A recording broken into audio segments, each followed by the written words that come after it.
പരിശുദ്ധ ഫ്രാൻസിസ് മാർപ്പാപ്പായുടെ വേർപാടിലൂടെ ലോകത്തിന് നഷ്ടമായിരിക്കുന്നത് മനുഷ്യത്വത്തിന്റെ മാനവികതയുടെ ഒരു പ്രവാചകനെയാണ്. പാർശ്വവൽക്കരിക്കപ്പെട്ടവരുടെയും പാവപ്പെട്ടവരുടെയും പക്ഷം ചേർന്ന് അവരുടെ നീതിക്ക് വേണ്ടിയുള്ള ശബ്ദമായിരുന്നു പരിശുദ്ധ ഫ്രാൻസിസ് മാർപ്പാപ്പ.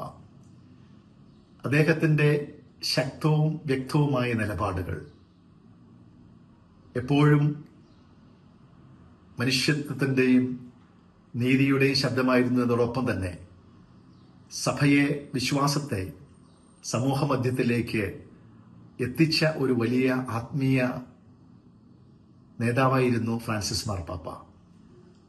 തന്റെ സഭയെ സ്നേഹിച്ചതുപോലെ തന്നെ ഇതര ക്രൈസ്തവ സഭകളെയും മതങ്ങളെയും പ്രത്യയശാസ്ത്രങ്ങളെയും ക്രിസ്തീയ സ്നേഹത്തിൽ ആ ഒരു ചരടിൽ ചേർത്ത് നിർത്തുവാൻ, കോർത്ത് നിർത്തുവാൻ അദ്ദേഹം എപ്പോഴും ശ്രമിച്ചിട്ടുണ്ട്.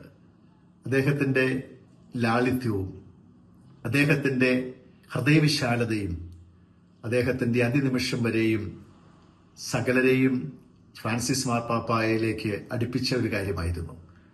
അദ്ദേഹത്തിന്റെ വ്യക്തമായ നിലപാടുകൾ, ശക്തമായ കാഴ്ചപ്പാടുകൾ, നീതിക്ക് വേണ്ടി യാതൊരു വിട്ടുവീഴ്ചയുമില്ലാത്ത അദ്ദേഹത്തിന്റെ നിശ്ചയദാർഢ്യം, അതെല്ലാം അദ്ദേഹത്തെ മറ്റുള്ളവരിൽ നിന്നും വ്യത്യസ്തനാക്കുന്നു.